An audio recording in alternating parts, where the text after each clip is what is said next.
Hey everyone, Blake here, and I have just gotten all of my projects up and running on the latest version of Unity ML Agents, which is 0.8. I haven't seen a blog post about going up to 0.8 yet. Normally, anytime they release a new version, they'll announce it and they'll put something on a blog post and they'll say, hey, version 0.7 is, the one that's out, and that's the latest that I had heard. So I was kind of surprised when I went to upgrade everything to 0.7 that actually I could upgrade it to 0.8. It looks like the changes for 0.8 aren't that important or aren't that impactful. So unless you have a project where you're doing multiple runs and multiple instances at once, then it would matter. But aside from that, for most of us, I think the projects are just going to go up. However, the upgrade from 0.6 to 0.7 was a lot more significant. So the first thing I'm going to do is show that, yes, in fact, things are working as they should, right? I want to be able to show that things are running, and so this is our lunar lander. One thing I also realized the other day about our lunar lander is we haven't changed our gravity from like normal Earth gravity, so this is more an Earth lander than lunar lander, which is part of the reason why it's so hard. But it's up, it's running, it works. That's great. So then if we go to, so I've upgraded all of the lunar lander examples. I haven't upgraded any other ones, so I'm going to do this for one of our pick number projects. Right, and now for those of you who aren't familiar with this project, the pick number project has no scene output. It is just console output, so there's an array of numbers and you want it to pick the biggest one, right? In the scene, you'll see that there is, as expected, there's an academy, right, that has this pick brain, that has a learning brain, right? And then we have a bunch of game environments, which are all prefabs. I do love some of the new nested prefab stuff that Unity's been putting in. It's been great. But one of the things that's happened in the upgrade from 0.6 to 0.7 is they've gotten rid of TensorFlow Sharp, and so you're no longer using bytes files, you're using a .nn for a neural network file. So all of our bytes files from having done this stuff before is no longer valid. So these 3 bytes files, they all get kicked to the curb. Sorry. All right, so we have our prefab, and this prefab has a brain, which is the pick brain, and max step is 2 because we had issues when the step was 1. Reset it, done. And then max numbers is 20. We'll change that to max numbers 10 just to make sure that training is nice and fast. And then all of these should be prefabs. Yep, just double check my prefabs. Nobody's overriding any of that. So they've all accepted the max numbers 10.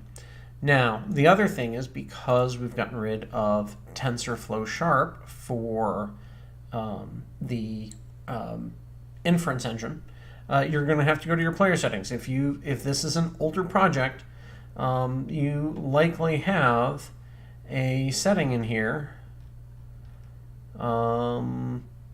where in your scripting defined symbols, right, it would be like enable TensorFlow or something similar to that. Get rid of it, clean that puppy out. With the new version, if you do that, you're going to actually get a bunch of compiler errors.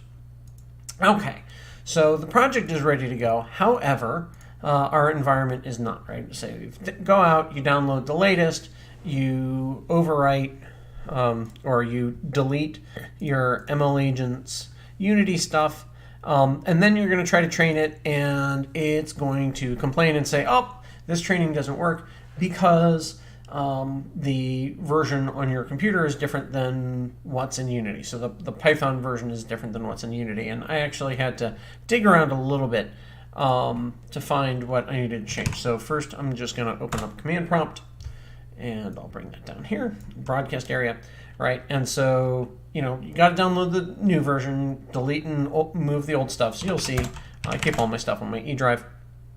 Right, I have the ml-agents-envs just kind of saved off to the side just in case I needed to go back. I'm actually in good shape now, so I'll probably delete that. Now, I had installed the obstacle tower environment when Unity released their obstacle tower project. That is based on 0.7, and so then I had upgraded to 0.8, and there wasn't a version of obstacle tower that was set up for version 0.8. And so it was complaining anytime I did other stuff. So the first thing I did was I removed the obstacle tower environment. So that's pip uninstall obstacle-tower-env. And it's not going to work on here because it's not installed because I've already run this. But if you have installed that, it'd probably save you a little bit of headache to delete that. Oh, and by the way, I will put all of these command line things in the description for the video. The other thing is with 0.8, they've added the ml-agents environments along with ml-agents. So you'll want to go into ml-agents, right? And you'll do pip3 install ml-agents environments. In this case, I've already done it. Again, for you, if you don't already have that installed, that's going to do a bunch of stuff. So then I'll go into ml-agents environments and pip install -e.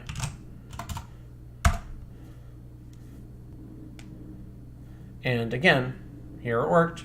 Everything was done. Successfully installed ml-agents-envs environments, right? Go up a directory, go into ml-agents, pip install, right? And did I do the -e? Yeah, I did. Okay, good. So that's all the pip commands. And I will say, the documentation that Unity provides and says, hey, this is how you migrate from 0.7 to 0.6 and whatnot. They do talk about, how they now have the two separate packages and whatnot, but they don't include the pip commands and whatnot to say, hey, yeah, you need to run these on the command line, otherwise your crap won't work. I really wish they would, but they don't. So that's the price of being a trendsetter, I guess, or at least being on the bleeding edges. You end up bleeding a little bit. So that's all the command line stuff. So now our Python libraries and everything are up to date. We have all of our dependencies. We have the new ml-agents environments stuff in setup. Should be good to run. So we have our pick number environment. We have our academy. Our academy has the pick brain, which is learning brain. It currently has control of the learning process. You want to make sure that's up and running. So we're good here. This should be ready to go. So the next thing I have my good old batch files. I really do love my batch files folder because I have my start TensorFlow. TensorBoard. I'm going to go ahead and close that window. Right, so I click on Start TensorBoard and it fires up a browser and a command line thing. Just be sure to update your machine name and your path to your ML agents. And then I also have this new open model folder just because I got tired of trying to find where the heck do they put my models when I'm done training, so I have that. But then my start command here. So that fires up command prompt, and so I can say train pick numbers -1. So this is my first run of it, and so we will see. Hopefully everything will work. I don't anticipate any problems, but if I anticipated the problem, then I would have already solved it. And so problems usually come up when I don't anticipate them. And look at that. Holy cow. All right. So this is going to try to start, and then there is a observation mismatch. it is expecting 20 but received 10. So I changed. See, this is what I get for saying I'm not expecting any problems. All right. So we have the max numbers here. Oh, you know what? I bet we didn't change anything in the brain. Right? Yep, here we go. It was expecting a space size of 20. We gave it a space size of 10. Okay. All right. So we've stopped that, cleared that. Let's try that again. So pick numbers 2. Right. The only downside.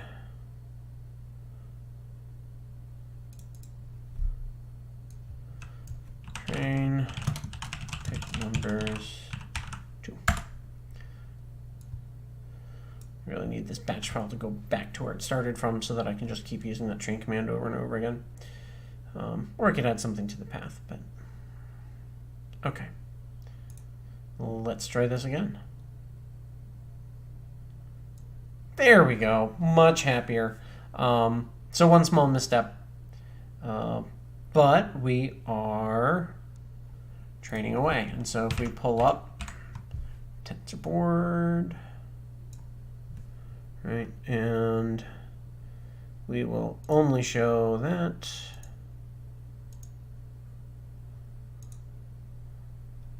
Unity seems to be happy. All right, and that mean reward is going up slowly. There we go. And now, all right. And so by the magic of the internet, we are now done. We have all done 50,000 training steps.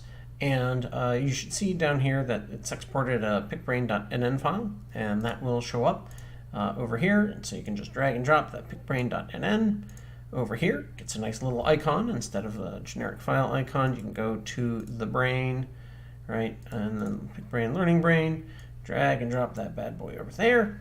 Perfect.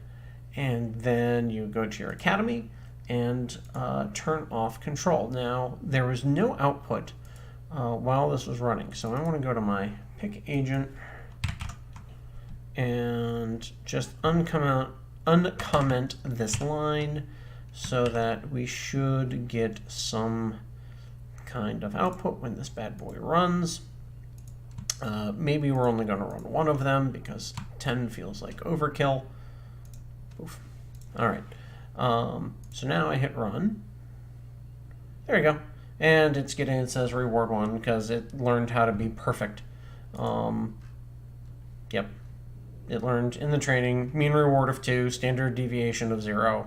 So it learned to be perfect, and that's what it's doing now, is being perfect.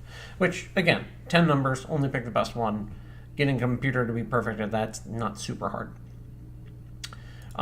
So there it is. We're all upgraded, ready to go. And yeah, if you have any problems, please drop me a line. You can leave a message here on YouTube, or you can, if you're one of my patrons, you can also hop over to Patreon, drop me a line over there. Any other questions, comments, thoughts, difficulties, let us know.